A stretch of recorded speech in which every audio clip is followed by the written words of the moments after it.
Hey, welcome back. I hope you're all well. Thanks for joining the channel again.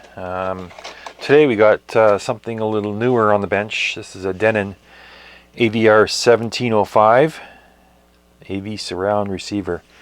So this is customer submitted unit, and it's got a, he told me that one of the channels is dead or something like that. The right channel maybe, I don't know. I haven't tested it yet, but it's quite heavy. It's fairly big. We've got a massive power transformer if it's that heavy. If you look at the back, what do we have here? We got 6 channels, I believe. S-video, it doesn't have any HDMI, so it's a fairly dated unit and limited in what it can do today without HDMI. But you know, it would still be good for an audio receiver, and you know, it's got a little age to it. I don't know what the date is on this thing. Sometimes they put a date sticker on the back when it was manufactured, but I don't see anything. But anyways, I got it plugged in. If I can get this thing. Man, is that heavy. Okay. It's got 2 power buttons. One's an on standby and one's a Kerchunk power switch. So I'm going to turn on the power switch. And we have a red standby light here. So here we go. I got speakers connected. Turn it on, got a green light. We got display. And then it shuts down and it blinks the standby light. So we definitely have a fault,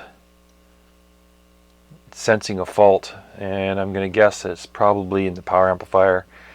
But it could be a power supply issue too. Doesn't want to work. Okay, so let's pull the lid off and see what we can look at finding here. Alright, so I got the cover off. I should unplug it as well if I can stick my fingers in here. There we go. Now, big massive power transformer. About the size of my head. But I don't see anything going on here. There's all the power supply section right here. Everything looks normal. I don't see any blown fuses. There's only really 2 fuses I can see. There's this one here. That I think that I'm not really sure what this one does. And then there's one down here on the main PCB board. Pair of bridge rectifiers, 2 caps. So that's pretty much all the power supply section there. There's some regulation going on here and some more capacitors. I don't know. Video board. This is an output board, I believe. And then there's another video board. There's a jumper that goes across here to another video board. And then I think we have a couple of audio boards. And there's a tuner. Another audio board. 6-channel amplifier. We got 5 channels across the bottom and 1 up high. Not really seeing anything that's standing out. That's really, there's another board. The problem when you get these AV receivers, when they start jamming in audio video into the same unit, and you have all these different boards and all these interconnects, they all have a tendency to crack because you know, the unit's heavy, right?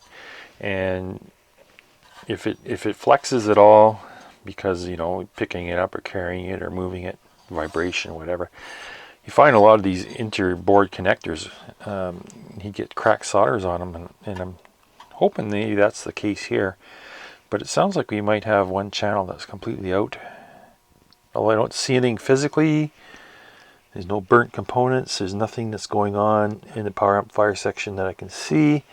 But then I'm just looking at the top down, and there's a lot of stuff that's buried here. So I might have to pull out the main board to do any testing, and it'd be a good chance to pull out some of these secondary boards and just check them over for cracked solders. That's seems to be a big theme for a lot of these massive AV receivers. Look at a massive heatsink. It's about 12 inches long. very nice. Nice construction on these Denons. Alright, so I guess the first thing I want to do here is start checking power supplies. There's a number of power supplies I saw in the block diagram. There's like maybe 10 of them. You get your plus minus rails. You got a, right here is a plus minus 15 volts voltage regulators, and that would be for the analog stuff. Here's a plus 5 volt regulator here, and there's another regulator over on this side, way on the other side. So there's quite a few different supply voltages that we have to consider. There's another regulator here. Can't remember what this one says. I can't read it. It's another 5 volt regulator. So I'm going to test this 5 volt here. You can see the meter. I hope you can. Let's try. How's that? Is that better? Going on the output pin of this regulator. Turn this on. Okay, we got our 5 volts there. That's good. And it shuts off. Okay.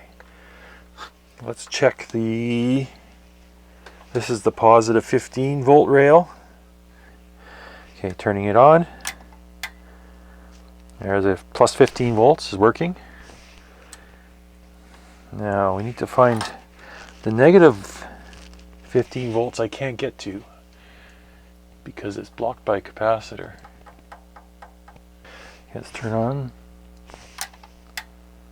Ah, you only got 0.7 volts on the minus 15 volt rail, which is not cool. It's a positive voltage. How does it get a positive voltage on a negative rail? Okay, so where's our in? I have to, right at the bottom of those two diodes there. Okay, so there's diodes here. This should be negative. And we should have a voltage here. Minus 25. Okay, so we got a short voltage regulator. Negative 15 volt regulator. This whole main board has to come out so I can solder in a new regulator. So let's systematically work on this. Let's take out one board at a time and have a good look at them, make sure there's no cracked solders, and then I can put them aside and then work my way down into the guts of this thing and get that regulator changed. Okay, so I was just going through and I noticed something here that's kind of unusual. There's this preamp board here that is standing vertical out of the main board. I think this is the main board. Yeah, it's called main board on the bottom. And then here, this board back here is called a CNT board, which means center, I guess. I don't know. But this is the problem with these receivers that have all these boards. But there's a disconnected wire here, and I think it goes right here. But that still wouldn't explain why we have no minus 15 volts. Especially when we have minus 25 volts going into the regulator and plus 6 volts coming out. It seems like that regulator is dead. So I'm going to continue. I'm going to remove all of these boards and I'm going to check them over with a magnifying lens, and I'm going to check for crack solders on all these multi-pin connectors because they're notorious for cracking. I'm going to check the RCA connectors because these crack too. And I'm going to check for any heat stress components, and maybe I'll poke around with the ESR meter too. I don't think I'll find too much wrong with the ESR on these. Okay, if you look ye shall find. And what did I say? Look, I pulled out the second board and there's some crack solders here already. And you probably won't even be able to see these on the camera. Let me see if I can zoom in on this so you can see. You got a pointy device. Get the glare going here. And you can see these. Some of these are cracked. They have rings around them. A number of these. And then there's also a number of these that have rings around them. I think.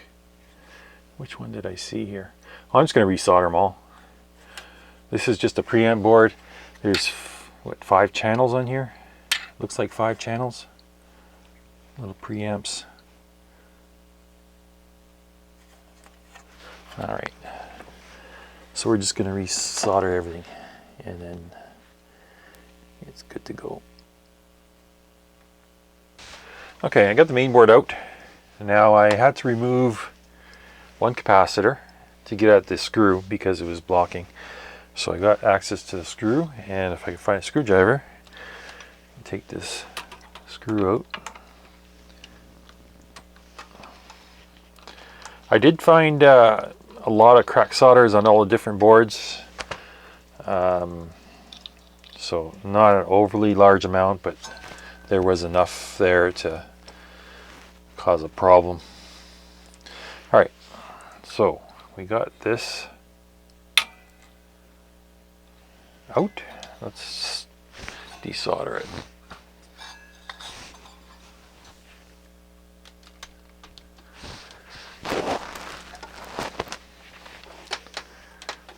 Just make sure I do the right one. There's like 4 regulators here.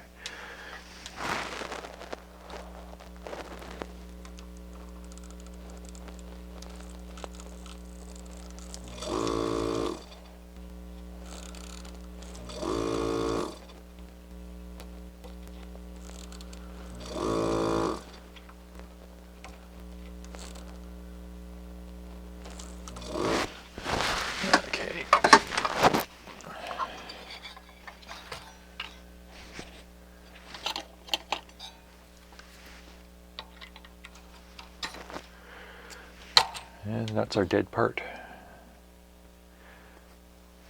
Not much heat sink on it, back of it. I don't see any damage. Usually if it's kaput, usually they get crack and you can see where the smoke came out. So I'm going to replace it with an on-semi.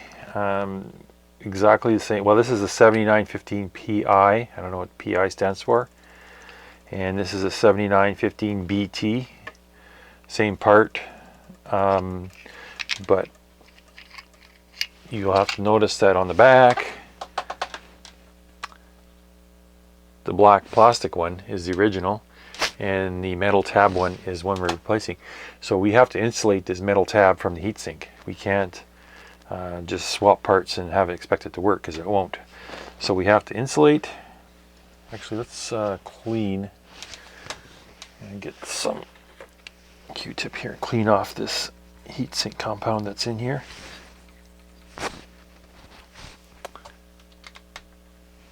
Can't see with the camera off the field.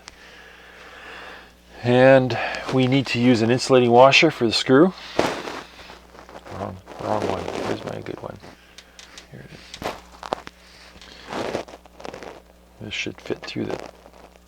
Wow, is that ever skinny tab on that thing? Look how thin that is. Must be a budget part. Let's put this together. We're going to use a sill pad for an insulator.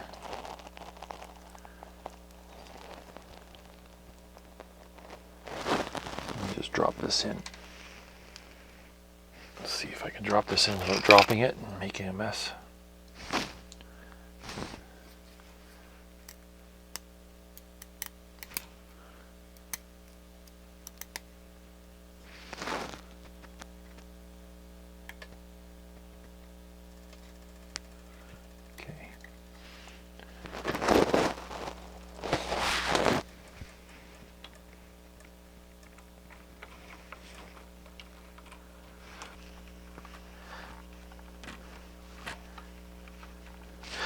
Okay, that's tight. Let's check the continuity. Make sure we don't have any shorts. So, heat sink in the screw and the tab is not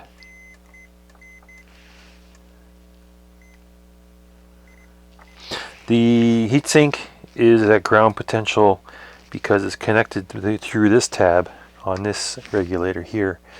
This is a positive voltage regulator. The center pin is ground. This is a negative voltage regulator. The center pin is your negative supply voltage. So if you have a short between heatsink and screw and the tab, you're going to have a shorting out 25 volts to ground. And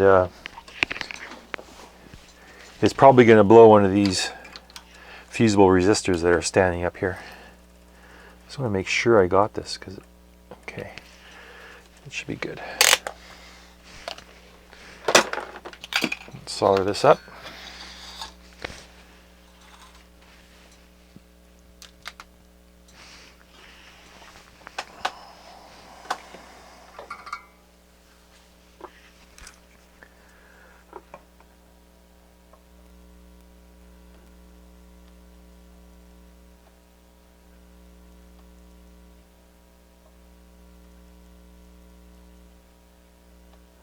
Okay, I'm going to touch up these ones as well, because I think they were cracked.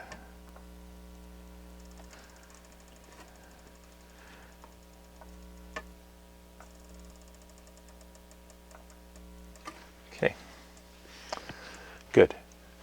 Next thing I want to do,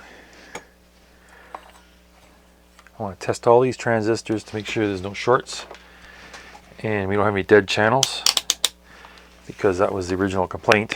We had one channel out. So let's go through here, all the NPNs.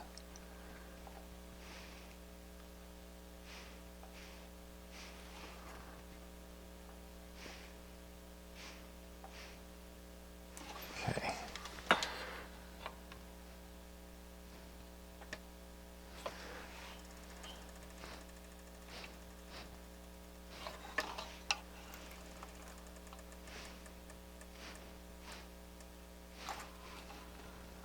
Everything's good so far. Everything looks good. I don't think I'd have a bad channel. I think if there's a complaint of dead channel, first thing I would suspect on one of these things is cracked solder joints. Interboard connectors. So I think I did fix up quite a few. And we are going to hopefully hear this thing sing again. It should make...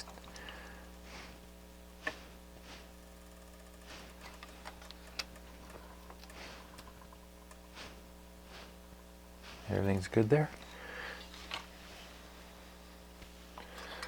Let's test these.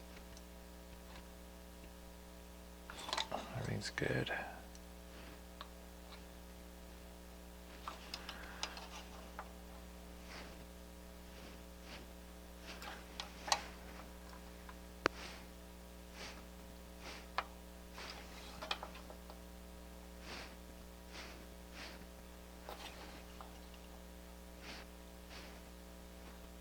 Good.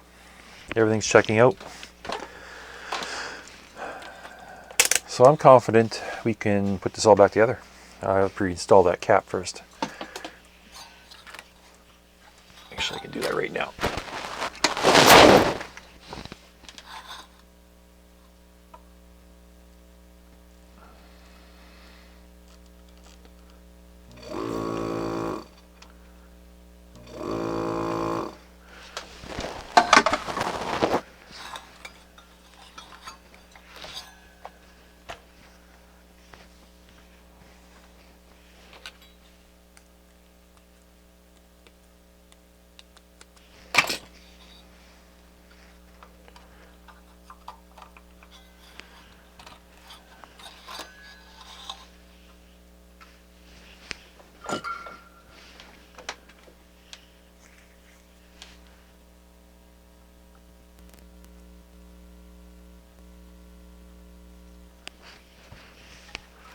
So I'll push it down so it's mounted down tight against the board, especially for big caps because they weigh a lot, and if there's any movement between the cap and the board, you can get broken legs or cracked legs, cracked solders.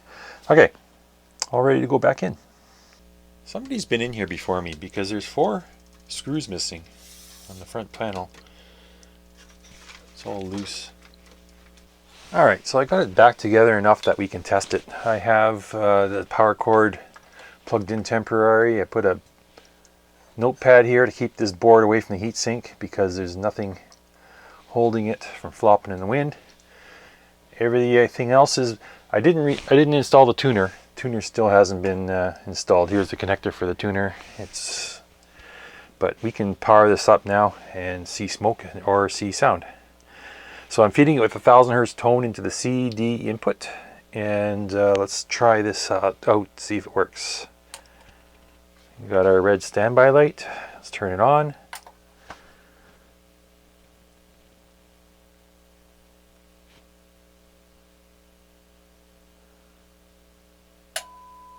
Okay, here's our tone.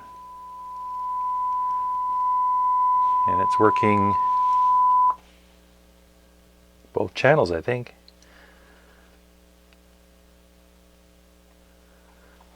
I lost it.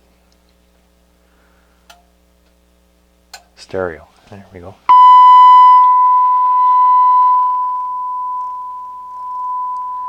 CD input. Okay, well it is working, so I'll continue assembling, and then once I get it together, we'll give it a full testing. I think I'll just test all the inputs, make sure they're all working, make sure the radio's working, the tuner, and all the inputs, and then we'll call her a wrap. I want to go and check all the channels too. I'm pretty sure we have both channels. So I just want to mention one thing, that connector that I found that was unplugged, it's a 4-pin connector, and what that actually does is it carries 4 mute signals. If I can read it again. Let's see if I can see it here. It's kind of buried. There's 4 muting signals. Well, here it is. One is the front mute, the center mute, and the rear mute. And then there's one for the subwoofer. So there's 4 different muting signals for the 4 different sections, and it goes from the one board to the preamp board. So all that was doing was it was providing mute signals for the preamp. So that being disconnected, those mute signals weren't getting through, so the amplifier probably wasn't muting itself. But that would not cause the thing to go into protect mode like it was. And it was definitely that power supply was bad. And we could even check that now, I guess, if we've got the time. Before I close it up, we can check it, make sure it's all working. Okay, so I'll turn this on. And we'll get our power going.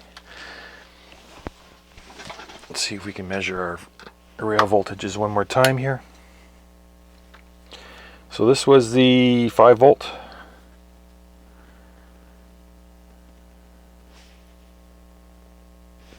What is going on? Oh, that's the input. Okay, the output. 5 volts. 5 volts is there. The output of the plus 15 volts would be here. Plus 15. The output of the minus 15 would be here. And we got our minus 15.2 volts back again.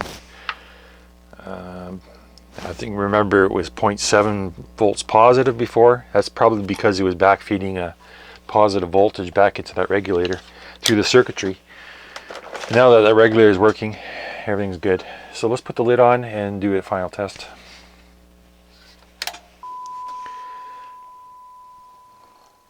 Alright, so I've gone through and I checked all the inputs. All the inputs are working great on the analog inputs anyways. I didn't check any of the optical or digital inputs. I just don't want to get that deep into testing this thing. I could be here for 2 hours testing every function. Make sure all the inputs, the analog inputs, are working. I went through and tested all 6 power amplifiers. They're all outputting a signal, so they're all working good. Everything seems functioning normally. There's no weird upsets. I don't know how to put this thing into mute. I don't know if there is a mute button. they didn't give me the remote for this, so I don't have full functionality. But everything I've been working with here is working, so I'm going to leave it at that. Not much I can do more. It's working. I'm going to return it to the customer, let them know it's ready for pickup. So yeah, thanks again for tuning in, and hope to see you on the next one. Take care.